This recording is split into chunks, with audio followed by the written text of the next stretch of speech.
नमस्कार दोस्तों, स्वागत है आपका आज के मुख्य समाचार में, जिसमें सबसे पहली और बड़ी खबर में आपको बताएंगे कि लोकसभा चुनाव से पहले राहुल गांधी की हुकार भारत जोड़ो न्याय यात्रा की 14 से शुरुआत, वाराणसी में है खास इंतजाम। दूसरी खबर में जिक्र होगा कि कर्नाटक और तेलंगाना की तर्ज पर बिहार में कांग्रेस का बड़ा प्लान, सियासी संकेत आपको बताएंगे। तीसरी खबर में जिक्र होगा कि पश्चिम बंगाल में तृणमूल नेता पर छापा मारने गए ईडी टीम पर हमला, 2 अधिकारियों का सिर फोड़ा, मचा सियासी बवाल। खबर में आगे जिक्र होगा कि लोकसभा चुनाव से पहले भाजपा को लेकर शरद पवार का बड़ा दावा, कहा स्थिति भगवा पार्टी के अनुकूल नहीं। और खबर में आगे आपको बताएंगे उत्तर प्रदेश की खबर, प्रयागराज पहुंची भगत सिंह जन अधिकार यात्रा, महंगाई और कानून व्यवस्था के मुद्दे पर सरकार को जमकर घेरा।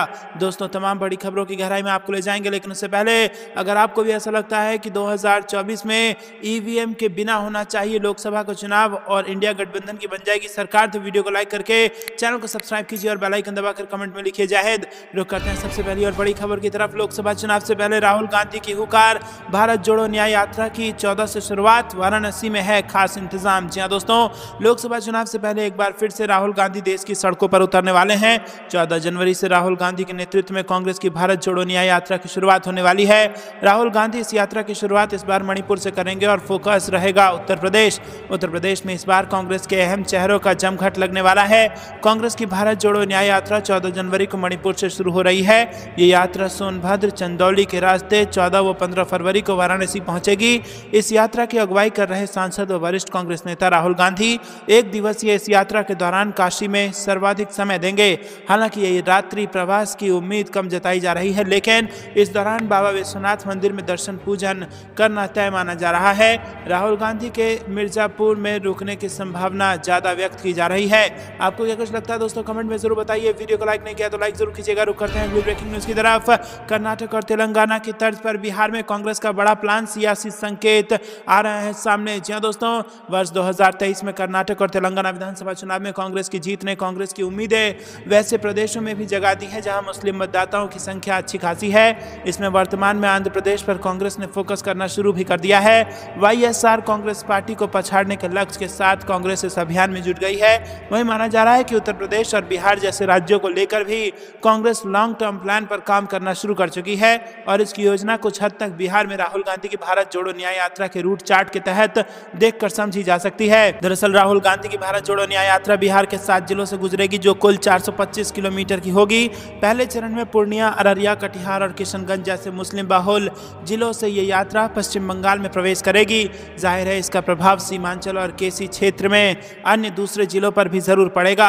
यहाँ ये बता दें कि बिहार से एकमात्र कांग्रेस के सांसद किशनगंज से ही जीत कर आए हैं, जहां मुस्लिम आबादी 75% से अधिक है।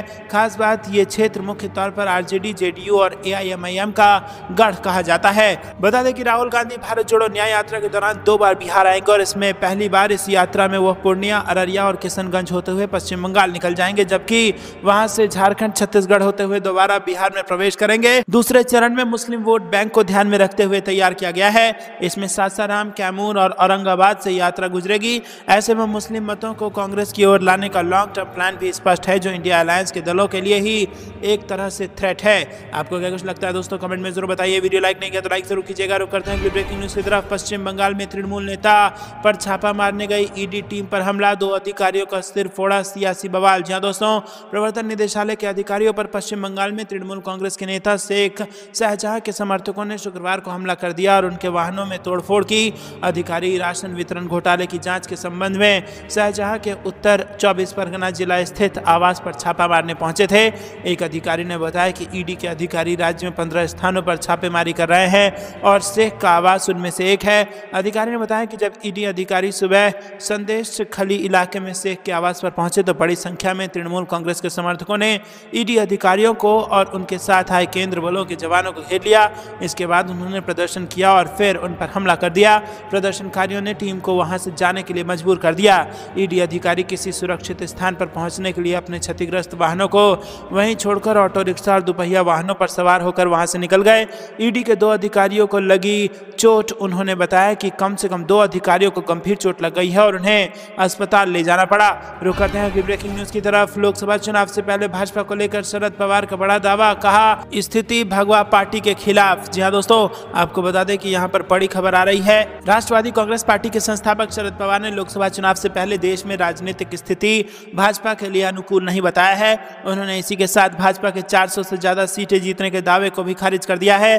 पश्चिमी महाराष्ट्र के अहमदनगर जिले में राकांपा कार्यकर्ताओं को संबोधित करते हुए शरद पवार ने कहा कि 2014 में केंद्र में आने के बाद भाजपा ने कई वादे किए हैं और योजनाएं बनाई हैं, लेकिन उनमें से एक भी उन्होंने लागू नहीं किया।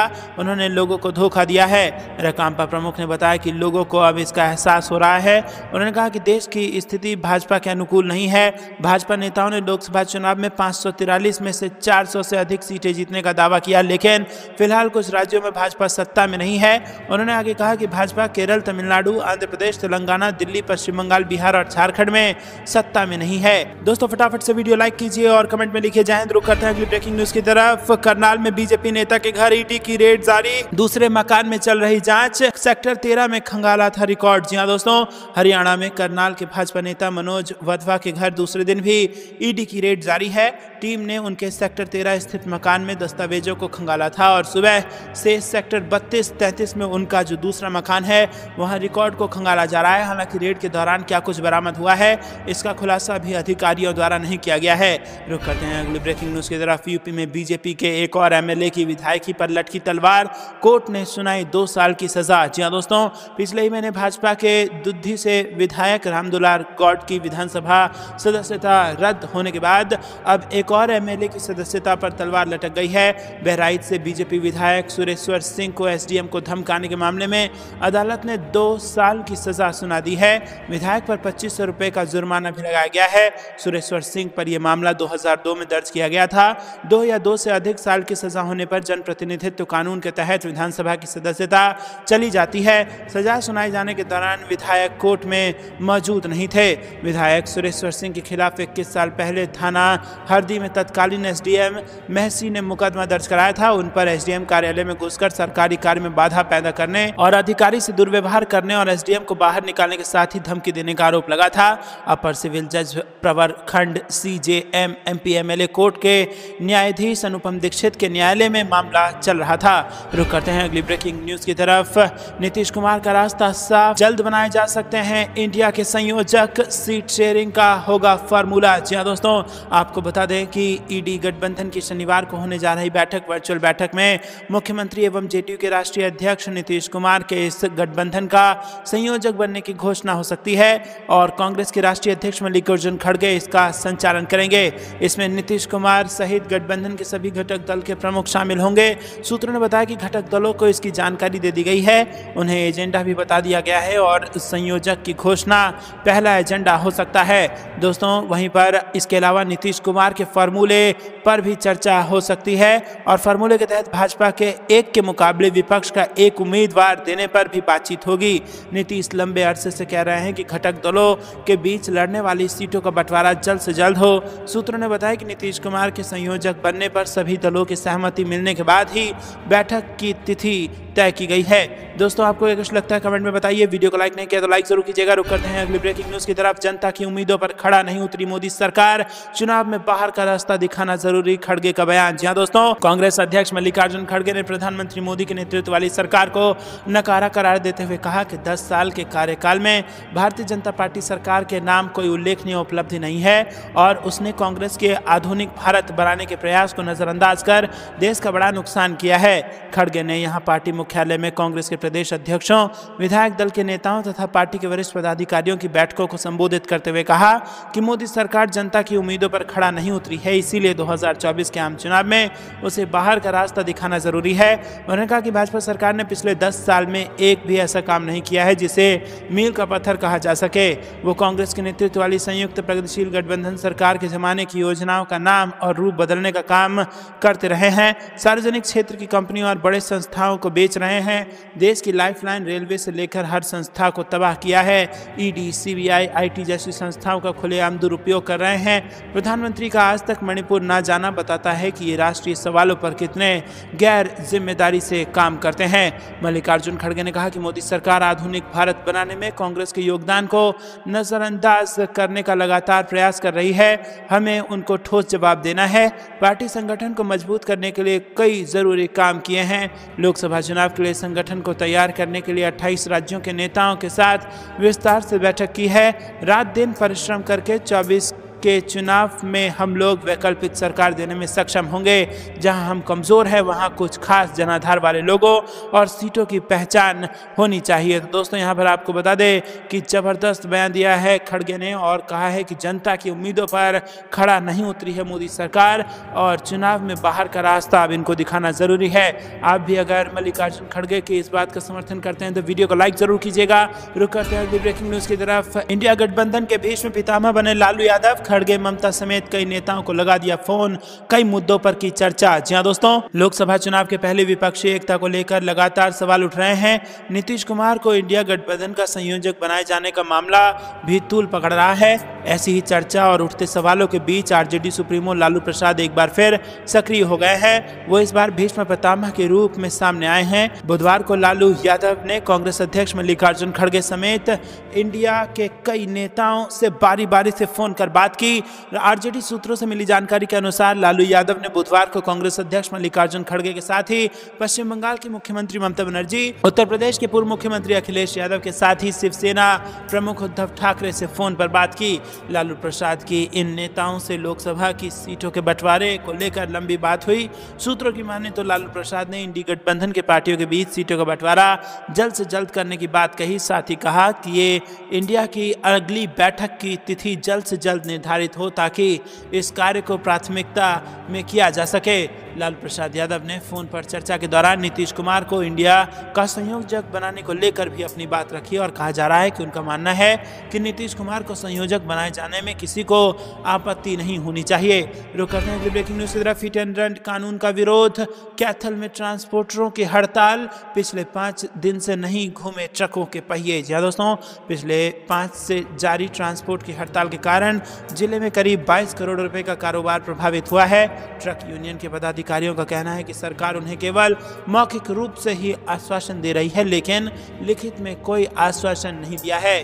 दोस्तों आपको क्या कुछ लगता है कमेंट में बताइए और वीडियो को लाइक जरूर कीजिए। रुक करते हैं अगली ब्रेकिंग न्यूज़ की तरफ। अरविंद केजरीवाल को अरेस्ट किए जाने की आशंका पर बोले संजय राउत, बीजेपी को दे डाली चुनौती। जी हां दोस्तों, यहां पर बड़ी खबर आ रही है। अरविंद केजरीवाल की गिरफ्तारी के कयासों के बीच शिवसेना के नेता और सांसद संजय राउत ने बीजेपी पर सीधा हमला किया है। उन्होंने कहा है कि बीजेपी विपक्ष को जेल में बंद करना और उसके बाद चुनाव जीतना चाहती है क्योंकि बीजेपी सरकार को विपक्ष से डर लगता है। बीजेपी विपक्ष के नेताओं को या तो अपनी पार्टी में शामिल करना चाहती है और नहीं तो जेल भेज देना चाहती है। रुक करते हैं अगली ब्रेकिंग न्यूज़ की तरफ। बिहार में हो गया सीट बंटवारा, 16 सीटों पर लड़ सकती है जेडीयू आरजेडी।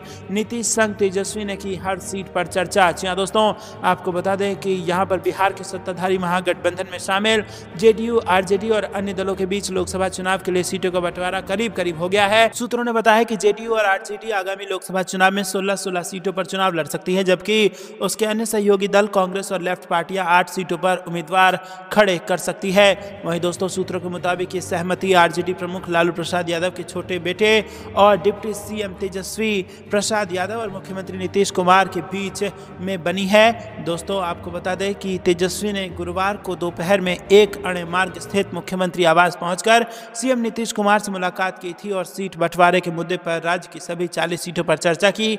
ऐसा समझा जा रहा है कि तेजस्वी यादव अपने पिता लालू यादव का संदेश लेकर नीतीश के पास आए थे, जिस पर दोनों मुख्यमंत्री और उप मुख्यमंत्री ने चर्चा की। आरजेडी के एक वरिष्ठ नेता ने कहा कि एक मोटे फार्मूले के अनुसार आरजेडी और जेडीयू को 16 सीटों पर चुनाव लड़ना चाहिए, जबकि कांग्रेस को 5 और वाम दल को 3 सीट दी जाएंगी। उन्होंने कहा कि कुछ प्लस या माइनस पर समझौता किया जा सकता है। बिहार में लोकसभा की 40 सीटें हैं। आरजेडी नेता ने कहा कि हालांकि सीट बंटवारे को लगभग अंतिम रूप दे दिया गया है, लेकिन कुछ सीटों पर अभी भी कुछ दिक्कतें हैं जहां आरजेडी और जेडीयू दोनों चुनाव लड़ना चाहते हैं। उन्होंने कहा कि इस मुद्दे को भी जल्द से जल्द सुलझा लिया जाएगा। दोस्तों आपको क्या कुछ लगता है कमेंट में जरूर बताइए। वीडियो अभी तक लाइक नहीं किया तो लाइक जरूर कीजिएगा। आपको बता दें कि ऐसी चर्चा थी कि नीतीश कुमार 17 सीटों पर अड़े हुए हैं क्योंकि उनकी पार्टी जेडीयू ने 2019 के लोकसभा चुनाव में भाजपा के साथ साझेदारी में इतनी ही सीटों पर चुनाव लड़ा था और उनमें से 16 सीटें जीती भी थी। महागठबंधन के एक नेता ने कहा कि अगर ऐसी स्थिति में आरजेडी और जेडीयू दोनों दोनों 17-17 सीटों पर लड़ते हैं तो वाम दलों को सिर्फ एक सीट से समझौता करना पड़ सकता है। सूत्रों ने बताया कि जहानाबाद और झंझारपुर सीट पर आरजेडी और जेडीयू के बीच तकरार था। आरजेडी इन दोनों सीटों पर अपने उम्मीदवार उतारना चाह रहा है, जबकि मौजूदा समय में दोनों सीटें जेडीयू के पास है। झंझारपुर से जेडीयू के रामप्रीत मंडल सांसद हैं, जबकि जहानाबाद से जेडीयू के ही चंद्रेश प्रसाद सांसद हैं। रुक करते हैं अगली ब्रेकिंग न्यूज की तरफ। रायबरेली सीट से लोकसभा चुनाव लड़ सकती हैं प्रियंका गांधी, सियासी गलियारे में चर्चा हुई तेज। जी हाँ दोस्तों, आपको बता दें कि लोकसभा चुनाव 2024 को लेकर देश में सियासी हलचल बढ़ गई है। वीवीआईपी सीटों के उम्मीदवारों को लेकर चर्चाएं तेज हो गई हैं। इसी बीच कांग्रेस की पूर्व अध्यक्ष सोनिया गांधी के चुनाव लड़ने को लेकर बड़ी खबरें सामने आ रही हैं। सोनिया गांधी को लेकर तेलंगाना की कांग्रेस इकाई ने एक प्रस्ताव पारित किया है, जिसमें सोनिया गांधी के तेलंगाना की किसी भी सीट से चुनाव लड़ने की मांग की गई है। तेलंगाना कांग्रेस की इस मांग के बाद सियासी गलियारों में कई तरह की अटकलें शुरू हो गई है। कयास लगाए जा रहे हैं कि सोनिया गांधी को तेलंगाना की मेडक सीट से चुनावी मैदान में उतारा जा सकता है। पूर्व पीएम इंदिरा गांधी भी इसी सीट से चुनाव लड़ी थी। अगर ऐसा हुआ तो सोनिया गांधी शायद उत्तर प्रदेश की रायबरेली सीट से चुनाव न लड़ें। ऐसे में चर्चा शुरू हो गई है कि कांग्रेस की ओर से प्रियंका गांधी को रायबरेली सीट से चुनाव लड़ाया जा सकता है। बता दें कि फिलहाल सोनिया गांधी यूपी की रायबरेली सीट से सांसद हैं और इस सीट पर कांग्रेस का दबदबा रहा है। रायबरेली को कांग्रेस का ऐसा किला माना जाता है जिसे भेद पाना बेहद मुश्किल है और इसका अनुमान आप इस बात से लगा सकते हैं कि बीते 4 चुनाव में सोनिया गांधी यहां से बड़े भारी अंतर से जीती आ रही है। सोनिया गांधी को हर चुनाव में यहां से लगभग 50% से ज्यादा वोट मिले हैं। रायबरेली लोकसभा सीट पर कांग्रेस ने 17 में से 14 बार जीत हासिल की है। 72 से 66 साल कांग्रेस का यहां कब्जा रहा है और ये सीट 56 साल नेहरू गांधी परिवार के पास रही है। 72 में सिर्फ 6 साल के लिए सीट विपक्ष के पास रही है। बीजेपी नेता आरपी सिंह ने इसी बीच आने वाले चुनाव में इस सीट पर कांग्रेस की हार का दावा किया है। उन्होंने कहा कि सोनिया गांधी रायबरेली से हारने वाली हैं और कांग्रेस की सभी सीटों पर जमानत जब्त होगी। लेकिन दोस्तों, आपको बता दें कि इंडिया गठबंधन ने बीजेपी की नींद उड़ा करके रख दी है।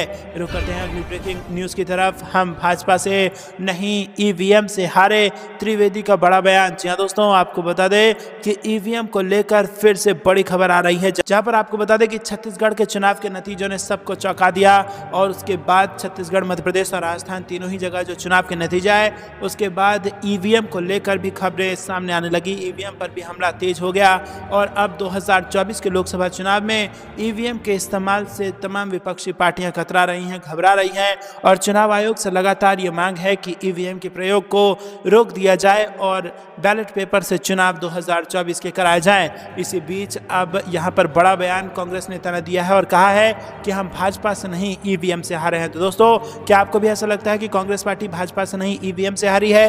कमेंट में अपनी राय जरूर बताइए। वीडियो को अभी तक लाइक नहीं किया तो लाइक जरूर कीजिएगा। रुक करते हैं अगली ब्रेकिंग न्यूज की तरफ। संजय सिंह जेल में बंद होने के बाद भी जाएंगे राज्यसभा, कोर्ट ने इस काम के लिए दे दी मंजूरी। जी हाँ दोस्तों, दिल्ली शराब घोटाला केस में जेल में बंद आम आदमी पार्टी के राज्यसभा सांसद संजय सिंह को बड़ी राहत मिली है। संजय सिंह आम आदमी पार्टी की तरफ से एक बार फिर राज्यसभा सांसद प्रत्याशी होंगे, क्योंकि राज्यसभा चुनाव लड़ने के लिए राउज एवेन्यू कोर्ट ने फॉर्म में हस्ताक्षर करने की अनुमति दे दी है। 19 जनवरी को होने वाला राज्यसभा चुनाव के लिए अदालत ने उन्हें नामांकन पत्र भरने की अनुमति दी है। वो इन दिनों न्यायिक हिरासत में जेल में बंद है। विशेष न्यायाधीश M.K. नागपाल ने संजय सिंह द्वारा दायर एक आवेदन पर आदेश पारित किया है, जिसमें उन्होंने कहा था कि राज्यसभा के सदस्य के रूप में उनका वर्तमान कार्यकाल 27 जनवरी को समाप्त हो रहा है और निर्वाचन अधिकारी ने चुनाव कराने के लिए 2 जनवरी को नोटिस जारी किया है। आवेदन में संजय सिंह ने कहा कि इसके लिए नामांकन पत्र 9 जनवरी तक जमा किया जाना है। आवेदन में तिहाड़ जेल अधीक्षक को संजय सिंह को दस्तावेजों पर हस्ताक्षर करने की अनुमति देने का निर्देश देने की अपील की गई थी। न्यायाधीश ने गुरुवार को पारित एक आदेश में कहा कि यह निर्देशित किया जाता है कि यदि आरोपी के वकील द्वारा 6 जनवरी 2024 को जेल अधिकारियों के समक्ष दस्तावेज प्रस्तुत किए जाते हैं तो जेल अधीक्षक ये सुनिश्चित करेंगे कि उन दस्तावेजों पर आरोपी के हस्ताक्षर लेने की अनुमति दी जाए और उन्हें मिलने की भी अनुमति दी जाए। दोस्तों, आपको बता दें कि यहाँ पर ये बड़ी खबर आ रही है, राहत मिलते नजर आ रही है संजय सिंह को। अदालत ने कहा कि नामांकन दाखिल करने के संबंध में तौर तरीकों पर चर्चा करने के लिए उन्हें अपने वकील से आधे घंटे के लिए मुलाकात की अनुमति भी दी जाती है। प्रवर्तन निदेशालय ने सिंह को 4 अक्टूबर को गिरफ्तार किया था। ईडी ने आरोप लगाया कि सिंह ने अब समाप्त हो चुकी आबकारी नीति के निर्माण और कार्यान्वयन में महत्वपूर्ण भूमिका निभाई, जिससे कुछ शराब निर्माताओं, थोक विक्रेताओं और खुदरा विक्रेताओं को मौद्रिक लाभ हुआ। और सिंह इस दावे का पुरजोर खंडन करते रहे हैं। तो दोस्तों यहाँ पर आपको बता दें कि संजय सिंह दोबारा राज्यसभा चुनाव के लिए पर्चा भरेंगे और अगर जीते तो फिर सांसद दोबारा बनेंगे। रुक करते हैं अगली ब्रेकिंग न्यूज़ की तरफ, जहां पर आपको बता दें कि केजरीवाल को ईडी के नोटिस पर प्रियंका चतुर्वेदी की प्रतिक्रिया, भाजपा पर साधा निशाना। जी हां दोस्तों, दिल्ली के मुख्यमंत्री अरविंद केजरीवाल को प्रवर्तन निदेशालय द्वारा नोटिस जारी करने पर शिवसेना नेता सांसद प्रियंका चतुर्वेदी ने प्रतिक्रिया दी है। उन्होंने सत्तारूढ़ पार्टी पर निशाना साधते हुए कहा है कि भाजपा के खिलाफ खड़ी होने वाली सभी पार्टियों को ईडी, सीबीआई और आईटी के निशाने पर लिया जाएगा। शिवसेना सांसद ने कहा कि जो भी पार्टियां भाजपा के खिलाफ खड़ी होंगी उन पर ईडी, सीबीआई और आईटी के माध्यम से निशाना बनाया जाएगा, चाहे वो आम आदमी पार्टी के साथ हो या टीएमसी के साथ हो या महाराष्ट्र में एमवीए सरकार को गिराने में भाजपा ने जो बड़ी भूमिका निभाई है, कैसे वो उन भ्रष्टाचारी लोगों को छिपाते हैं जो अब भाजपा के नेता हैं, उन सभी को क्लीन चिट दे दी गई है। महाविकास अघाड़ी दल में सीट बंटवारे को लेकर किए सवाल पर प्रियंका चतुर्वेदी ने कहा कि महाविकास अघाड़ी के विपरीत हमारे पास एक महाझूठी सरकार है जो अवैध, अनैतिक और असंवैधानिक है। महाराष्ट्र के सभी निर्णय केंद्र की तरफ से लिए जाते हैं और आर्थिक मंदी के बावजूद महाविकास अघाड़ी एकजुट है। हम एक साथ लड़ना जारी रखेंगे और एक दिन सत्ता में जरूर आएंगे। तो दोस्तों ये थी दिन भर की सारी जरूरी और बड़ी खबरें। अंत तक बने रहने के लिए बहुत बहुत धन्यवाद। जाने से पहले वीडियो को लाइक और चैनल को सब्सक्राइब करके बेल आइकन दबाइए और कमेंट में लिखे जय हिंद। अभी के लिए इतना ही। जय हिंद, जय भारत।